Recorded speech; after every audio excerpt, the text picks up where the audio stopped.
My peoples, welcome to Rants and Randomness. I am Luvvie, Ajayi, your side-eye sorceress and host, and this is my podcast where I'm talking about the things I'm loving, things that I'm judging, showing love to something dope, and also having really good conversation with really good people.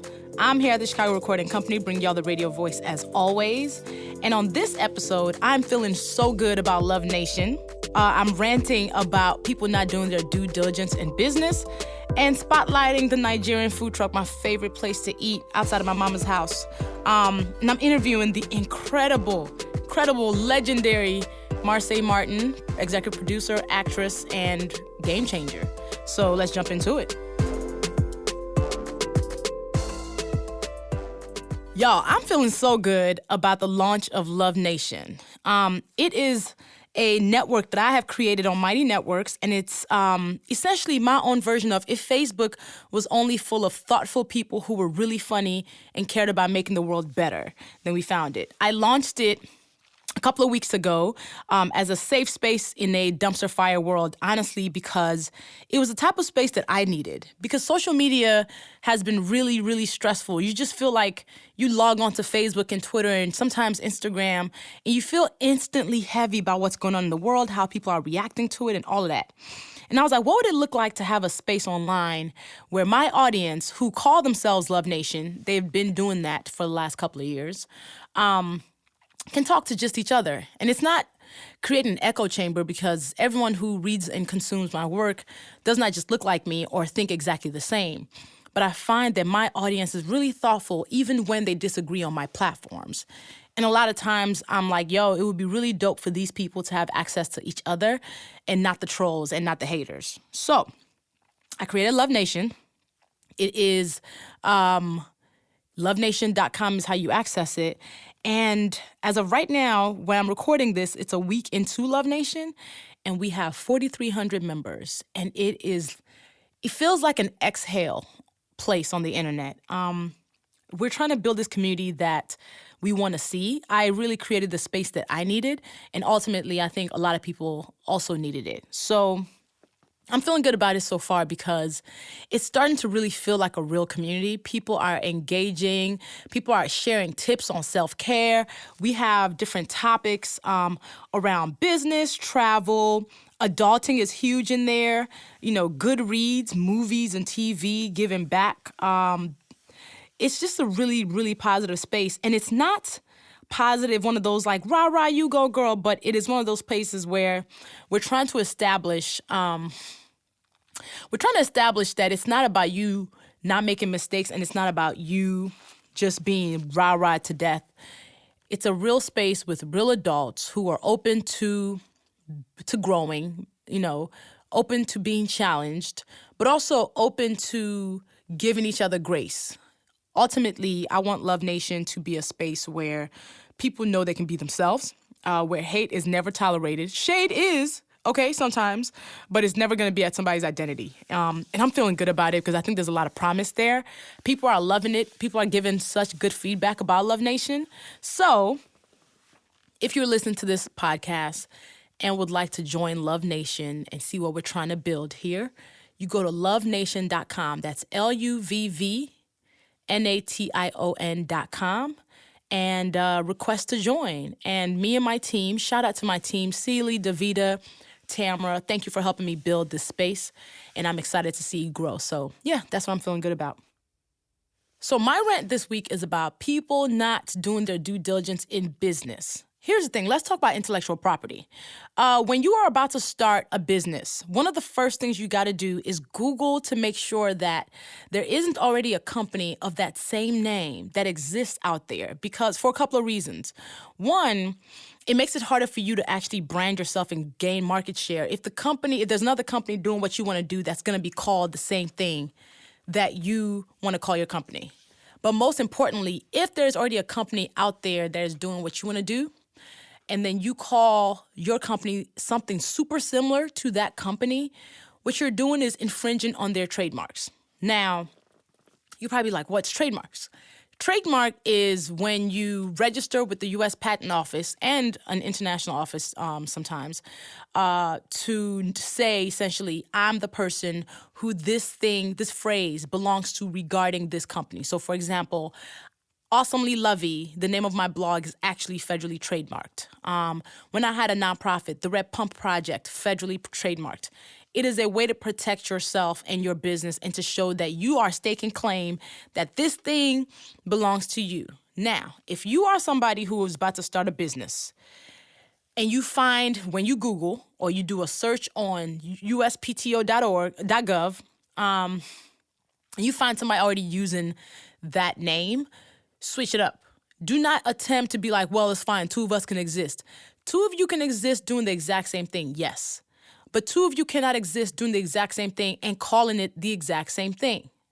So I say this because an issue came up with a friend of mine who had a company in the U.S., and he's had this company for the last 4 years.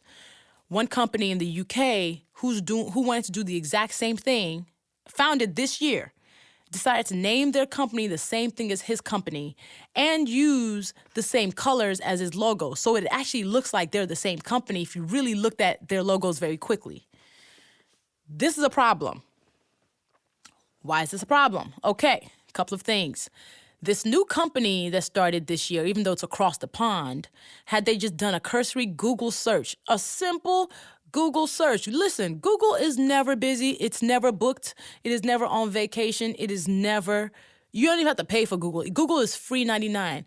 Had she done a free Google search, this app would have come up that said, hey, this is the same name you're going to use for yours. Now, some people do this stuff and are willfully infringing on somebody else's trademarks, and they still do it anyway. Here's the thing. If they did not do the Google search themselves, the I didn't know you existed is not an actual defense when you're infringing on somebody's trademarks. This is all important because I think a lot of times when we are starting business, we're so passionate about it. We just want to jump in feet first, right? We want to do it and just be like, let's just go. There's work you have to do before you start a business, and part of it is researching what is already out there. Who are your competitors? What is the market looking like? Where can you fit in? What makes you different from the last company? All of that work is necessary. If you don't do any of that work, you're more likely to fail. Now, with trademarks, right, intellectual property, ultimately, ideas are nothing. Execution is everything. Everybody can have an idea any given day. We all come up with ideas every moment of our day, but most of those don't matter because we never do anything with them. But ideas can be worth $0 or they can be worth $1 billion. Facebook at a certain point was an idea that Mark Zuckerberg had. But had he not executed it, we wouldn't have Facebook. This is important because ideas cannot be trademarked. So you can't say, I have this great idea. I'm going to stake claim to it, even though I've done nothing with it. If you try to trademark an idea and you take it to the U.S. Patent Office, they will tell you, what have you done with this thing? If you have nothing to show them, they won't give you the trademark. So, in business, the idea that you have, the intellectual property that you have becomes a thing when it becomes a company, or when it becomes a t-shirt, or when it becomes a campaign, or sometimes even a hashtag, right, is a thing. But you have to do the work yourself to get this done. Now, if you are somebody in business who is finding your trademarks infringed upon, and here's the thing is, people will infringe your trademarks. Infringing means they're essentially using your work and using the thing that is associated with you without your approval. People will infringe on your work and on your marks if it's especially good.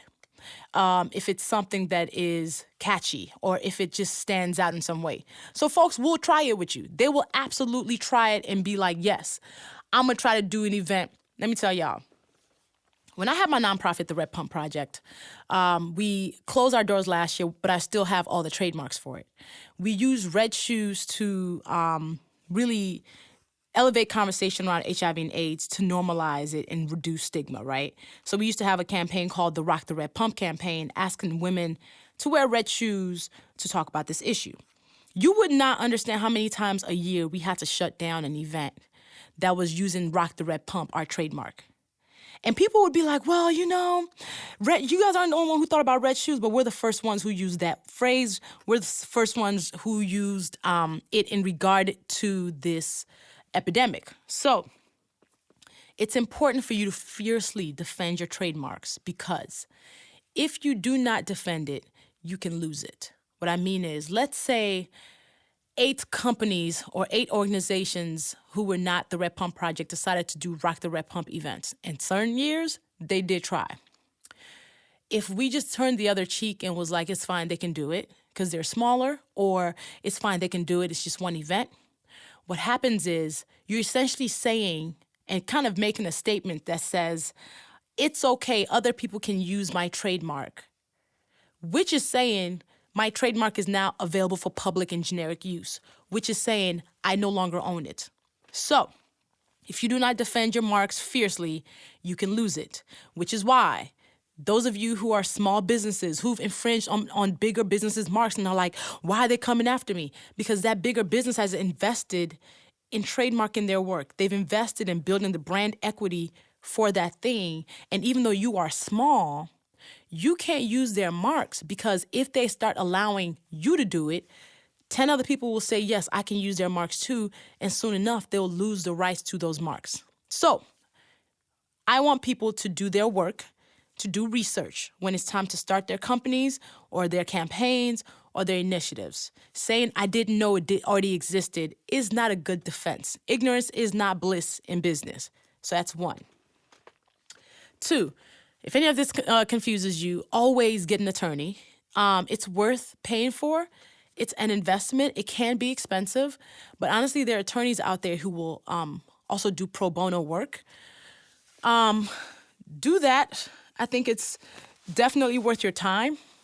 And then if you are a business who finds your marks constantly infringed upon, please defend it fiercely. Do not be like, well, it's just a small company, as long as it's not a child. But even if it's a small company, you have to actually go after the work that you've built, the equity that you've built, and don't let people use it if it's going to damage your work, right? As far as my friend who has a company in the U.S. who's been infringed upon, I'm not sure what he's going to do, but ultimately my advice to him was shut it down. Shut it down. Don't even let it fly, because people will continue to do the things that you let them. And you have a right to absolutely defend the thing that you've built. So let's be way more honest in business. Let us come correct. There are no new ideas under the sun. So I'm not saying your idea is 1 in a million. What I'm saying is ultimately, you should not name your company what somebody else already has their company named in the same industry. If it confuses you, think about McDowell's from Coming to America and McDonald's. So yeah. All right, let's do better. Yo, so my spotlight is the Nigerian food truck, the Africana Mobile Kitchen in New York. Y'all know I love to eat, and y'all know I love me some Nigerian food. It is literally what I love to eat 70% of the time. For me, it's home to eat Nigerian food, and it's kind of my recharge meal, right? So whether it's jollof rice or moi moi or pounded yam or egusi, efori roll, all of that, that's my jam. So you also know I travel a lot. So I go to New York a lot. I live in Chicago, but I go to New York a lot. And I think it was maybe 2 years ago, I somehow came across a Nigerian food truck that was sitting outside of the Nigerian embassy on 2nd Avenue, which is genius. A Nigerian food truck sitting outside the Nigerian embassy. So I decided to order jollof rice, because that's the test. Is the Niger jollof correct? If it's not, we can't even talk. So I ordered jollof rice with fish.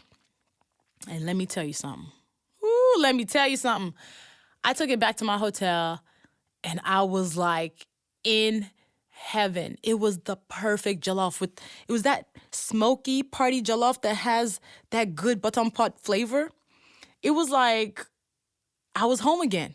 So I'm like, okay, they made really amazing jollof.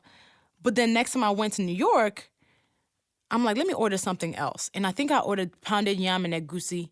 And I found them on Uber Eats that time because I was like, oh, do I have to go up there because I'm not close to there? I found them on Uber Eats, so I decided to order some more food. Yo, it was just as good as the jollof. And then they had peppered snails. You might be like, oh, that's gross. Listen, don't even knock it till you try it. Don't even knock it till you try it. So that is how I got addicted to the Nigerian food truck. It is divine flavoring Nigerian food truck, but their Instagram is Africana Mobile Kitchen. So the owner of the Nigerian food truck, his name is God Shelter.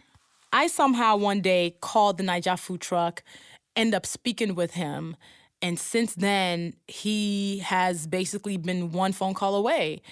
Anytime I'm in New York, I have to eat food from the Nigerian food truck. And then one day I actually brought some back home and sent it to my mom, right? Like I was like, yo, I went to this food truck, taste this. And my mom, who can cook but like my mom is an amazing cook and her food is incredible and she's very critical of other people's Nigerian food. Yo, she tasted his ayamasha, which is like this designer stew. And she was like, oh my God, bring some more back next time you're going. Mama approved. So God Shelter learned to cook from his grandmother, and he started this food truck a few years back. His main business is actually catering, and then catering allowed him to get this food truck, which is genius. And now his food truck is popping. He actually just opened a second food truck because the first one did so well and does so well. If you ever go to the Nigerian food truck, there will be a line. It's because his food is so good. I literally order from there every single time I'm in New York, and there's never been anything that I've tasted there that has not been phenomenal. And when I spoke to him and I was like, how do you do that? He was like, I care about quality control. I make sure all my chefs are using my recipes. So no matter who's cooking it, it's going to taste just as good. And I want to give shout out to him because oftentimes, in the food business, especially, people don't give Nigerians props on not just service, but taste. And he has mastered both. Their service is phenomenal. The taste is amazing. And it is the type of food that just makes you feel like you're home. It makes you feel like his grandmother must have cooked it. So I just want to give him a shout out. If you are in New York, check them out. Like they usually sit on weekdays, I think from like 10 to 5. They're outside the Nigerian the Nigerian embassy, which is on like 828 2nd Avenue. And I think they have a Brooklyn location now. Either way, y'all know I talk about jollof all the time. If you're like, I'm in New York, I want to have Nigerian jollof for the first time, or I want to have Nigerian jollof at all, this is the place for you to go. I put my stamp on it. It is bomb. It is bomb. So follow them on Instagram, Africana Mobile Kitchen. That's AfriCanaMobilekitchen. And then, or you can even check them out online at divineflavoredcatering.com. Tell God Shelter Luvvie sent you. Show him love. I really want his business to soar. It's already doing really, really well. But this dude is doing something amazing here. He puts so much love into the work that he does. He puts so much love into the food, and you feel it when you eat it. So, yeah, man, shout out to you, God Shelter. Thank you for doing this work, and thank you for always taking care of me and making sure I always have home whenever I come to New York. Yo, I love when y'all actually post reviews on Rants and Randomness and talk about how you're loving it. And thank you for always showing love to my guests. So I'm gonna give some of y'all the shout outs that you've been giving me. Sweeter Than Tea said, I follow Luvvie on many social media sites and she's a hoot. The content of the podcast is so motivating and inspiring. Thank you. LD Carter 94. Luvvie and her guests always provide insightful advice on life and career building that I value so much as a young professional in my mid-20s.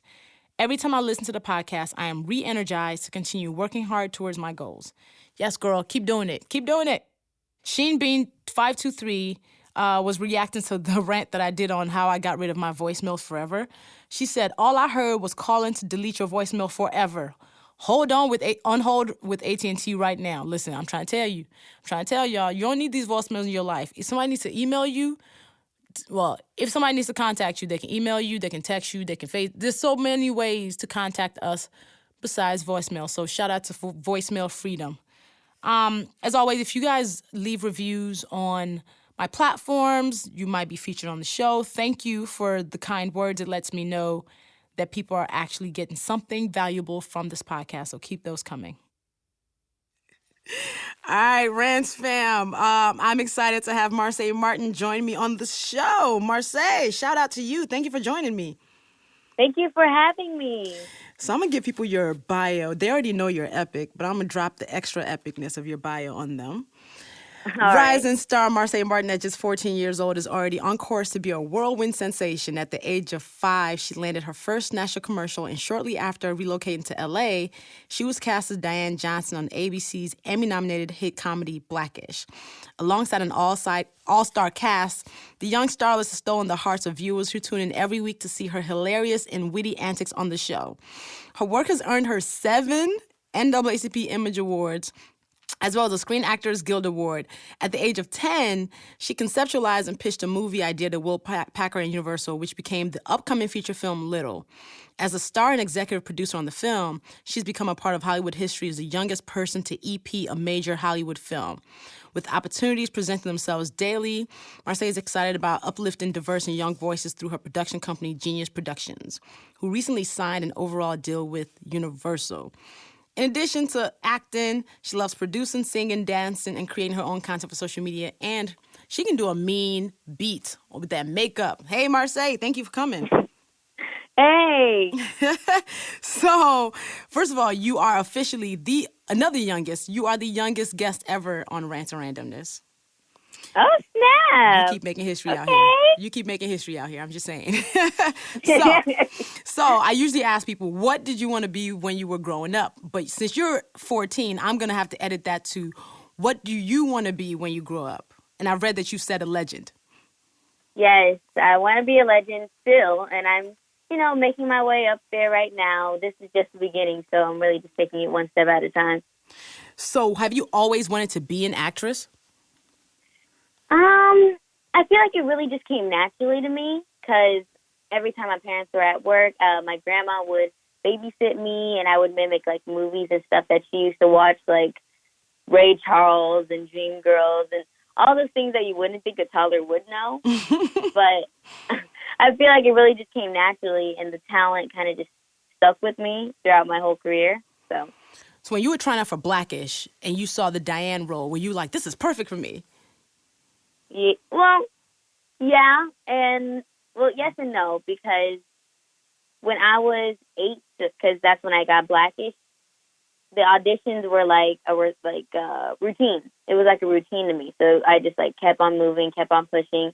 But with Diane, when I saw the script, it was super funny, and it was like a totally different character from what I actually was as a person, and that's what I like about like characters too, because you get to play different characters and play somebody that you're not, that you really aren't. And I feel like Diane is just the definition of black girl magic because she's just very confident in herself, and she's just a little girl at heart also. So I love her now, and I'll always love her. So I love Diane. So when you were going to go for your first audition, when you were 5, was that your first audition, the campaign that you booked?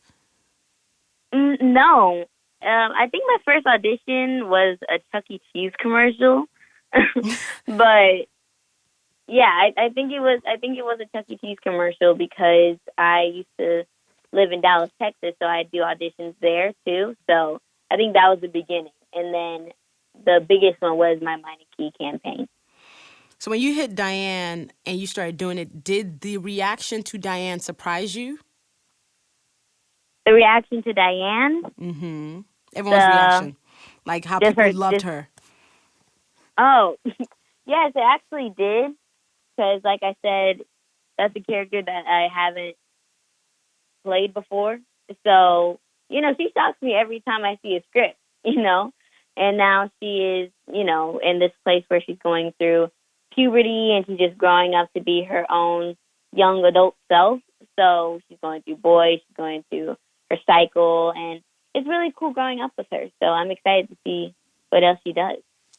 Now, your parents are amazing. I love them. How have Say they? hi. They I. I'm telling. She right here. She can see me. Hey, Carol. Hey, Luvvie. So, what role do your parents have in your career? Because I know you guys, as a family unit, you're super tight.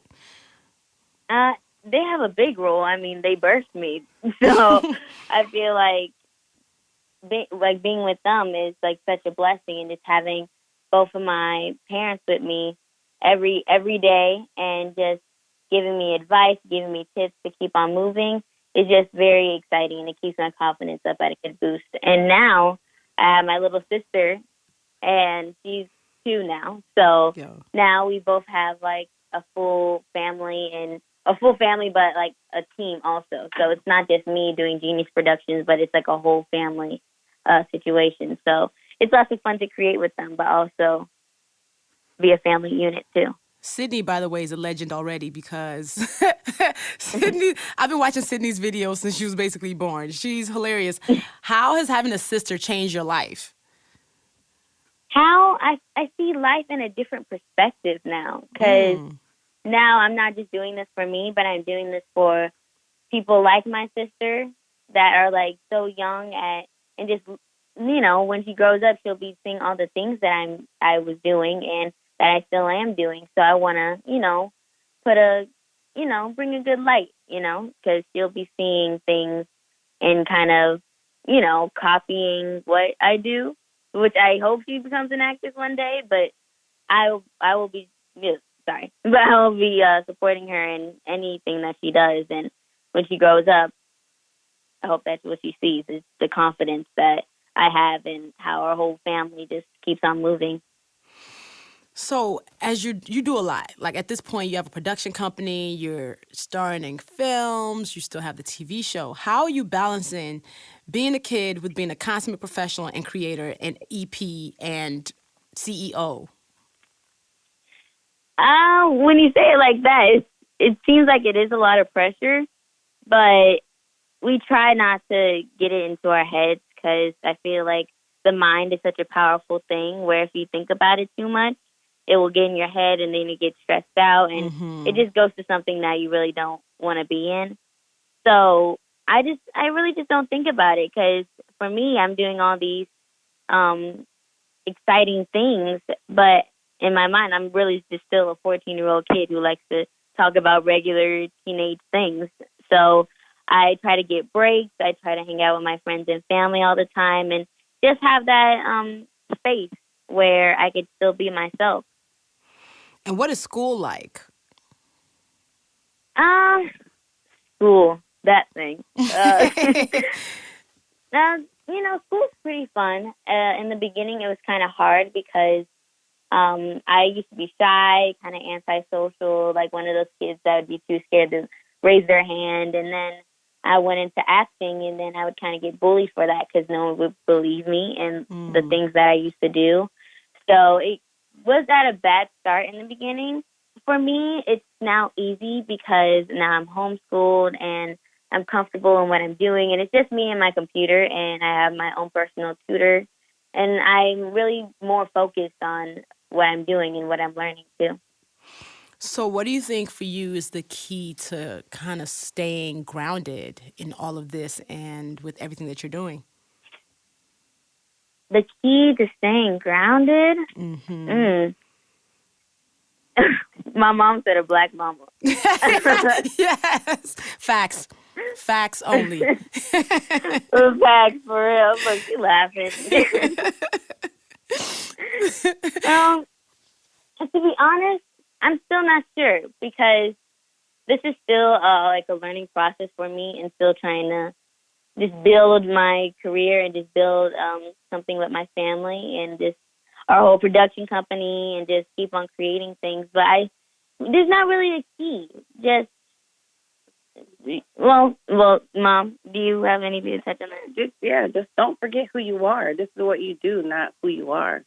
That's my take on it. I love that. And if you remember that this is a thing that you do, not who you are, then you won't ever get lost in it. Yeah, I feel like better at saying that type of stuff than me.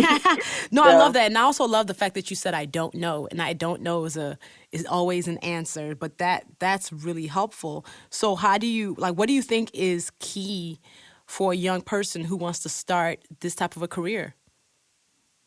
the key, I feel like, is to just be yourself and be comfortable in who you are.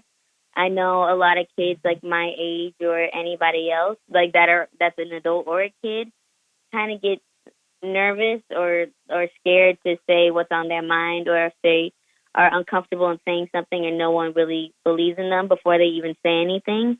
So I just say be yourself, be comfortable, and really be dedicated to what you think is right and what's wrong, and just say what's on your mind, because you never really know what will happen until you actually say something. And just be prepared for the best, be prepared for the worst. It's just life. So if that is your passion, just keep on moving. Word, those are gems. So I think you're living proof that boss is not an age, it's a mindset. So how Yes. do you create, maintain, and increase a boss mindset? Well, to be honest, I feel like it's the confidence that you have, and just thinking that you are a strong, innocent type person, and you can just keep on moving and um, keep on doing what you're doing. And if you feel like that's something that you love and something that you cherish, then you will have that boss mindset. And boss can mean like series of things. It doesn't have to mean that you're like the leader of everything, but it's like a comfort, and it's like a feeling that you have when you feel strong and you feel powerful, and just the black girl magic that we all have. So, well, not we all. I know there's like different nationalities everywhere, but like that's really for me. So, Word. And so Little is coming out, which I'm so excited to see. Walk me through the process of how you even came up with the idea for Little, because you ended up pitching this in a meeting at Universal yourself. How did you come up with the well, idea? how did I come up with the idea? It was a long process, but long story short, me and my parents, it was the hiatus of Blackish. It was like season 1, and we went to our agent and we were like, "So what's going on? I mean, this is our first season doing something this big. We want to get into different things. Now it's a break, and we just want to, spread the word that we're available now." And they were like, "Well, you should just stick to Blackish. Just take the time that you need and just chillax, and you'll be okay." So we're like, "Oh, no." Right. Well, what should we do at this point? So we went to a meeting. They set up a meeting for us, and they had stacks of papers and scripts telling us all the things that we weren't in, like, or that I'm not supposed to be in. Like, there's no little young black girls in any of these, so you don't even have anything. So we were kind of confused by that. So we thought about it creating something. So we asked them, "What if we created something?" And then they kind of just laughed at us, and they just told us to move on from that. And yeah, we kind of got a messed up face, and we fired them. So Yes. and then that was when the creative process started, and just that kept on moving. And one of my mom's favorite movies growing up were Big, starring Tom Hanks. So I saw that, and I thought, what if we do this in like a modern perspective, give a fresh take on it, and maybe have female empowerment, all black cast. So we started thinking about that, thinking about the different scenes that we'd want to be in it, and to remind y'all, this was just the beginning, and we had zero clue how to develop anything. So we just told Kenya Barris, which is the creator of Blackish, and we told him just the idea. We didn't tell him the whole story, but we just told him the thought process of it, and he loved it. So he called Will Packer, and we had a meeting with them, and then Will took us to Universal, and the rest was history, and now we're here. So you yourself actually pitched it in the meeting. Well, it was it was a mix of all of us. Okay. I was a part of the pitch, but Tracy Oliver, our writer, helped us, and Kenya Barris was, of course, a part of it to, guide us through because it was also our first pitch.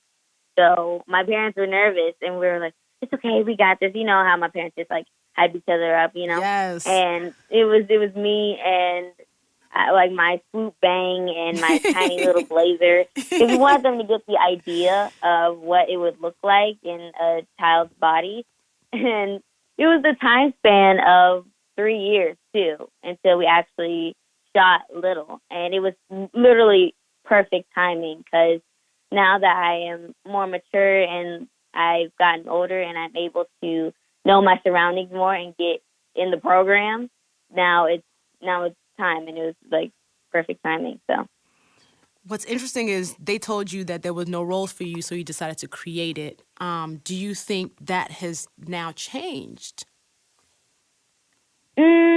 kind of, sort of, but it's barely, And those body swap fantasy or any of those genre type films, they have a particular cast in their mind, and I feel like we're all human, so we are able to play any character that we want. But still, people still have like a messed up face for it, and we're kind of just trying to change that. And also, I feel like with these type of films, people think we're trying to grab to like a certain audience. Like a lot of people think since Little is all filled with black women, it's like supposed to be everything that or like this audience of black people, which isn't really the case. It's like a family film that everyone from every nationality is able to see and just see us in a different light, and we are still ourselves, and we can be just as funny, just as strong, and just as amazing as any other person that could play anything like this. So that's really the point that we're trying to get across in Little. So. And you serve an executive producer for Little. What was your learning curve like in this role? My learning curve was really, I think casting was a fun thing to be a part of, and also just getting to know everything that happens behind the scenes was definitely a lot of fun to learn. Because when you're in front of the camera, you only get to see so much. Like, you do your thing, you say your lines, you go to fittings, ADR, and then you sign a paper and then leave. But when you are an executive producer or a writer or just anything that is behind that's supporting you, then you get to see so many things. Like, I just learned about what scoring means, and then how music happens and how they develop the film or TV in general. And it's like a whole new world. So there's a lot of things that I learned from that, and I'm excited to understand more of it the more I keep on creating things and keep on supporting films like this. And you're the youngest EP so far in Hollywood history. Come on, history maker. Yes. So, and I know you're taking on a lot of new roles at the same time. Who are your mentors? Who are the people who you call when you're like, I'm kind of stuck, I need clarification? Well, especially Will and Kenya, and I like to talk to Regina often. She's really fun to talk to, and she also understands me in like a different light. And family-wise, I talk to my parents. I talk to my tutor because I'm with him mostly, and I feel like he understands everything, and he's so wise. And then I also talk to my friends about anything that I do, whether it's teenage things and also things that I'm having trouble with. So I have like so many mentors in different ways, or I talk to certain people with, different things that I'm going through. Yeah, so who is your squad? Who is the group chat that's hyping you up behind the scenes? Ooh, I mean, I think I have like so many group chats, but it's definitely the Blackest chat. We always talk to each other about certain things that we want to do or that we're doing between our summer or, anything that we have connected or just what's going on in our lives. So I feel like it's definitely the Blackest cast because I'm with them all the time. You and Miles are summer hilarious, by the way. Y'all and your Insta Thank stories you. The Thank you. Insta And it stories. literally never changes when, like, whether we're in front of the camera or just somewhere that's having a great time. Our chemistry really never changes. So, It's actually pretty dope. And now you yeah. have Genius Productions, which is your Yes. official company. Talk about Genius. Woohoo! You highly official. Yeah. That started a while ago, but we were just developing it after Little came out. And really, Genius, it's in the name, really. It's just creating things for not just me, but for everyone to feel welcome. When I was creating Little, for me, I was creating it because you didn't see a lot of, or I didn't see a lot of young black girls that looked like me on TV. I had Sky Jackson on Jesse, but, and, we're friends and stuff now, but kind of she was known for being the sassy, bratty, the young tutu girl that was adopted. So Mm. it was kind of in a weird perspective for me. And that's the thing that I thought that we were the characters that we were only supposed to play because that's how people saw us in a different light. So I wanted to create things that people saw in, all characters. Like I want to be a superhero. I want to create things that have sci-fi or reality shows, just things that I like, but also that other people can feel welcome in seeing too. So So that's what how is we did your it. I would say what is your dream for Genius Productions? What is your like big goal? My big goal is to get an EGOT for anything that I do during Yes. Genius Productions or anything that's been developed between that. So definitely getting an EGOT and just working with certain people that I love, like Rihanna, Beyonce, and Jordan Peele, just those type of people that I, always look up to and just see their films and doing amazing things and also want to create and do amazing things with them also. So for those who don't know, an EGOT is an Emmy, a Grammy, an Oscar, and a Tony. So Yes. we out here manifesting EGOTs. Yes. Bet. Okay, okay. So what do you want for you actually? Like you, the individual, what do you want for yourself outside of Genius Productions? Oh, what do I want for myself? Mm. Stumped you. I mean, it's a lot. I have like a whole list of goals that I want to do just for me and also for Genius Productions, but just for people to see us in a different light, or just for me in a different light too. Like not to think twice on things that they see me creating, because I am like a young black girl that's doing her own thing, and just see us in just in a different perspective. They're gonna watch Little, and then they're gonna see that a 14-year-old girl created this film, and they're gonna see how it could have been anyone who created something that this funny or this powerful that anyone can see. It's not just for kids, or it's not just for adults. It's for everyone to see. So I think that's what I want for me. Mm. So for me, one of the things that people don't realize is I'm an actual introvert, not an extrovert. What is something that people will be surprised to know about you? Mm, I mean, I say a lot of the things, like I say a lot of my secret talents on my social media, but let's see, they already know I do makeup. They already do, well, like special talents or like, Yeah, special talents, anything. ooh, I don't know. Oh, I feel like I get nervous often in like Really? TV shows or this. Yeah, you hear my like voice shaking. I'm like, What? mm, Okay, talk about that. So you yeah, still get nervous after all this time. yes. And every single thing that I do, it's like I get nervous for no reason. So how do you go past it? I just talk and just like talk about things that I love, or I feel like every time I do an interview and I just start talking, then I'm easy on myself and I'm like, oh, okay, I'm getting the flow of things. Like it's all good. I'm fine. But yeah, I think I just get nerves and anxiety, and it gets really hectic. It gets to the point where I'm literally red. It's a lot. That's actually really good to know because no one ever sees it. Like you step on stage and Yeah. you're the consummate professional. Mm, that's not really the case all the time. I Yeah, love it. All right. So any yeah. tips? Any tips for that moment? Do you just take a deep breath? I take a deep breath. I'm really into music, so I always listen to the internet or Tyler the Creator or Rex Orange County. You know, those type of mood music type things that I'm always into. And I like to sleep.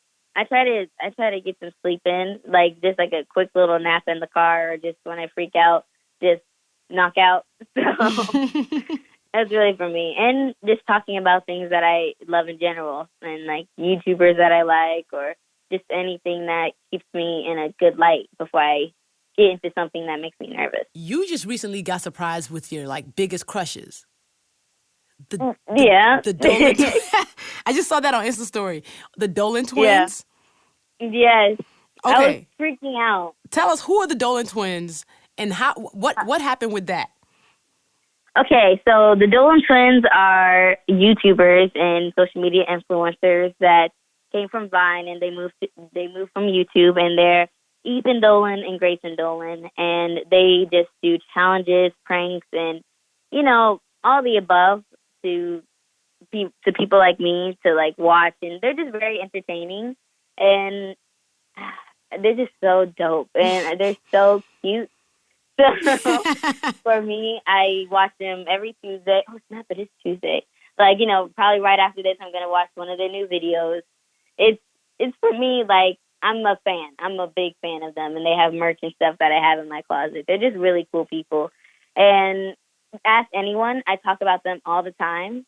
So I was doing my press junket for Little, and I was doing an interview with Entertainment Tonight, and the interviewer just popped up with a question like who's my favorite social media influencer, and I said the Dolan twins, which is my question for, or my answer for everything that I say.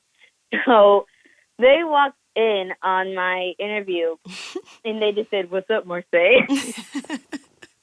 And I try to keep myself cool and calm because How'd the that go? funny was I had a dream that happened before it even came to be, and I Really? guess my parents knew this like for 2 months or 2 months, 2 weeks. Okay, that's still a long time, but for me it was nuts, and they literally didn't look real because I was like, y'all are not in front of me right now talking about you inspire me. I'm like, what? it was Yes. it was crazy, and you could tell that they were nervous too.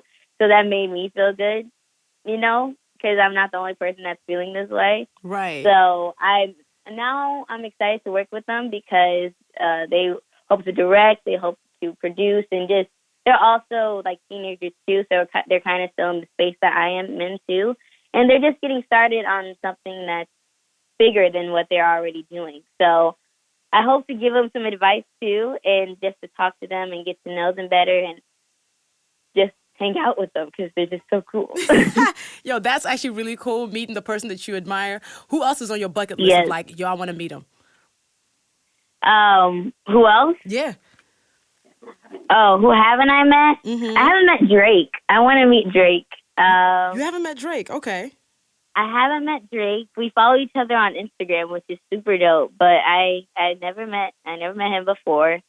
I met Rihanna before, but it was super quick at the BET Awards, and I want to meet her so bad. I love all her makeup, and I just love what she's doing. And she looks like a full-on trophy. Yes. So I mean, she's just Yes. like absolutely amazing. So I mean, maybe you can write a film for Rihanna starring. It's possible. yes, it is. It's possible. Just stay tuned because we just got a lot of stuff going on, and there is something for her that Ooh. we are just trying to get with her. So Come on, highly you know, exclusive. Come on, highly highly exclusive. exclusive. We got things going on. It's not just little that we're trying to create here. What else So, can you give us in terms of what else is going on? What else can be public in terms of what else you got? well, my next movie coming up that we may be shooting next year, this year, we're probably not sure yet, but we are developing, which is called Step Monster, and it's more about family relationships and just adding a family member to the family that you probably don't like or you're probably not into, and just trying to be comfortable in just a new family environment. So that's really what it's about, and it tackles a lot of things like passing of like a loved one, or just getting to know or getting to meet someone that will be in your life forever. So it's kind of with those like tackling family relationships and just getting to know that family, which I'll be actually starring in. And, we're also doing with Universal and Will Packer too. So. Oh, it's going to be so good.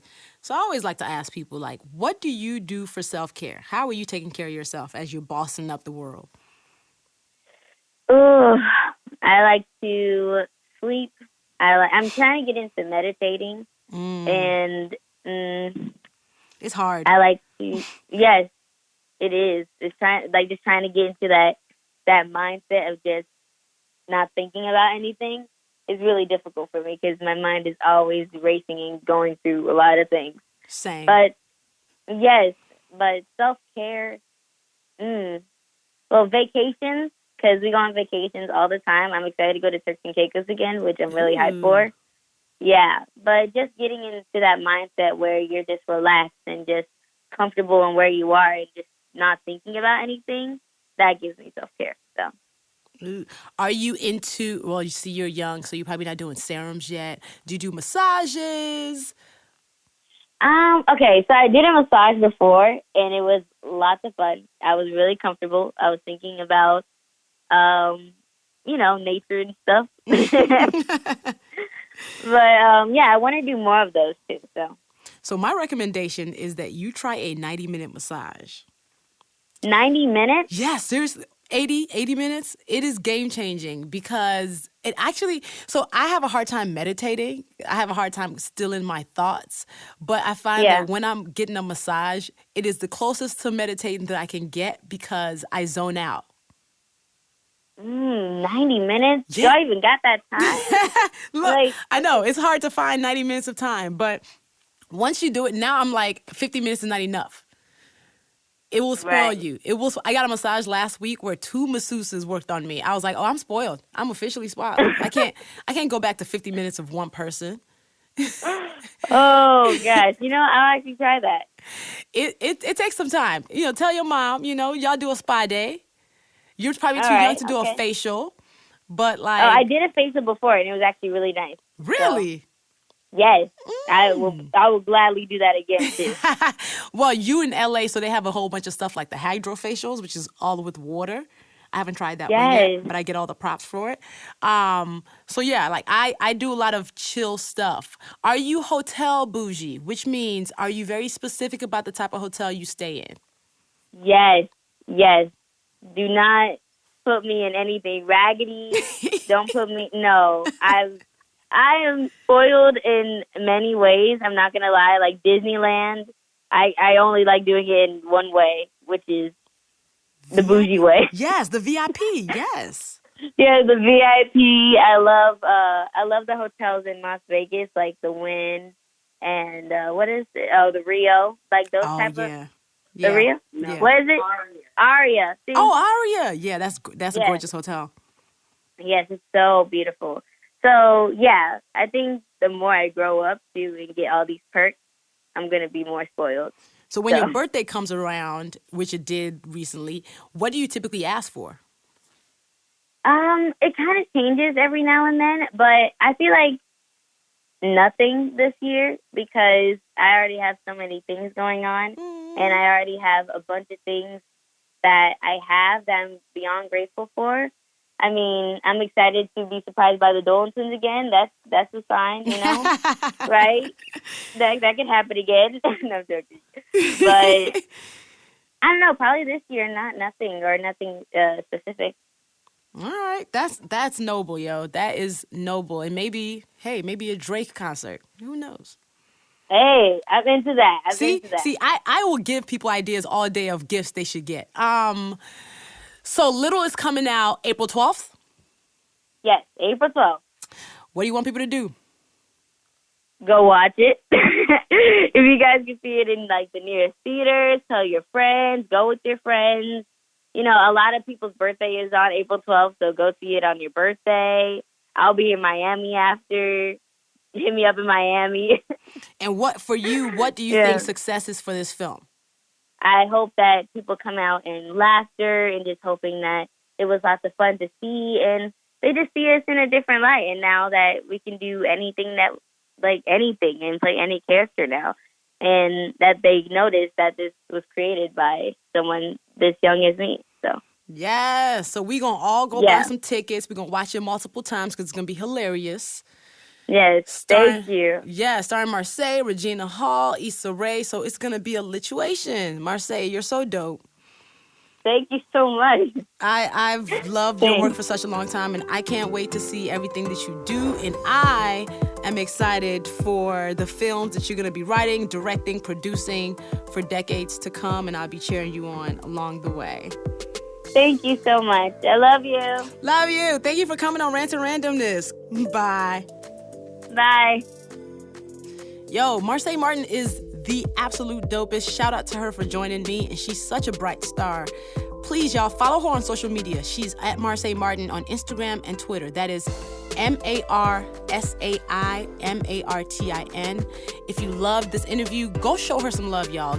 Give Marsai some love. So go send some comments, send some Instagrams of positivity and support to this young girl, because she's going to be running Hollywood. I mean, just because she's just amazing. So much love to Chicago Recording Company for partnering with me on this podcast. Subscribe to Rant and Randomness everywhere you listen to podcasts, Apple Podcasts, Spotify, SoundCloud. Rate it and share it with people. Tell people on social media that you'll listen to this podcast, that it's dope and they should listen to. Follow Rants Randomness all over social. So on Twitter, it's at Rants Randomness. On Instagram, Rants and Randomness. And if you want to send me an email, my email is loveyrants@gmail.com. Send love, feedback, anybody that you want to see on this podcast, suggest them. And as always, y'all follow me on social media. I am at Luvvie everywhere. So I'll see you on the next episode.